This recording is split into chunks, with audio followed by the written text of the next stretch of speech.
Hello guys, അങ്ങനെ ഞങ്ങൾ കല്യാണം കഴിഞ്ഞ് നേരെ വന്നത് ഇവിടെ ഫ്ലൈറ്റ് കാണാൻ വേണ്ടിയിട്ടാണ്. ഓഡിറ്റോറിയത്തിൽ നിന്ന് കുറച്ച് അങ്ങോട്ട് നടക്കാനേ ഉള്ളൂ കേട്ടോ. അപ്പോൾ താഴെ കുറേ പേരുണ്ട് അവിടെ വെള്ളത്തിൽ കളിക്കുന്നത്. ഇങ്ങോട്ടേക്ക് നടന്നു പോകാൻ താഴത്ത് കൂടെ വഴിയൊക്കെ ഉണ്ട് കേട്ടോ.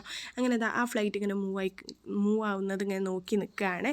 നല്ല അടിപൊളിയായിട്ട് ഫ്ലൈറ്റ് പോകുന്നത് കാണാം കേട്ടോ. കുറച്ച് അങ്ങോട്ടേക്ക് പോയിട്ട് അവിടെ നിന്നാണ് പോകുന്നത്. എന്തായാലും ഞങ്ങൾ തൻ്റെ മേൽ കൂടെ പോകുന്നത് കാണാം.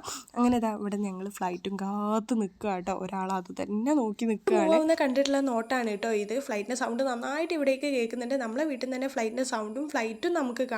അത് വിട്ടിട്ടാണെന്നുള്ളൂ. ഇവിടെ നല്ല വലിയതായിട്ട് അടുത്ത് തന്നെ ഫ്ലൈറ്റ് കാണുന്നുണ്ടല്ലോ, അതാണ് ആൾ ഇങ്ങനെ നോക്കിക്കൊണ്ടിരിക്കുന്നത്. നമുക്ക് ഫ്ലൈറ്റ് ലാൻഡിംഗ് ഒക്കെ കാണാൻ പറ്റുന്ന ഒരു അടിപൊളി സ്പോട്ട് ഇതിൻ്റെ തൊട്ടടുത്ത് തന്നെ ആയിട്ട് വരുന്നുണ്ട് കേട്ടോ. പിന്നെ നമ്മൾ അങ്ങോട്ടേക്ക് പോയിട്ടില്ല. നമ്മൾ തെങ്ങിന് ഉയരത്തിൽ നമ്മൾ തൻ്റെ മേൽ കൂടെ പോകുന്നത് നല്ല വലിയതായിട്ട് നമുക്ക് നല്ല വ്യക്തമായിട്ടും കാണുകയും ചെയ്യാം. പക്ഷേ ഞാൻ വീഡിയോ ഓണാക്കി വരുമ്പോൾ ഫ്ലൈറ്റ് എത്തേണ്ടടുത്ത് എത്തുന്നുണ്ട്. ഫ്ലൈറ്റും റൺവേയും കാണാനും 3-4 സ്പോട്ട് ഇവിടെ തന്നെ വരുന്നുണ്ട് കേട്ടോ. എനിക്ക് ഈ വീഡിയോ എടുത്തില്ല എന്ന് പറഞ്ഞ് ഫ്ലൈറ്റിനെ പിടിച്ച് നിർത്താൻ പറ്റില്ലല്ലോ. ഈ രൂപത്തിൽ എനിക്ക് എൻ്റെ വീട്ടിൽ നിന്നാലും കാണാം. പക്ഷേ എനിക്ക് വ്യക്തമായിട്ട് കാണാൻ കഴിഞ്ഞു. നിങ്ങൾക്ക് കാണിച്ചു തരാൻ എനിക്ക് കഴിഞ്ഞില്ല.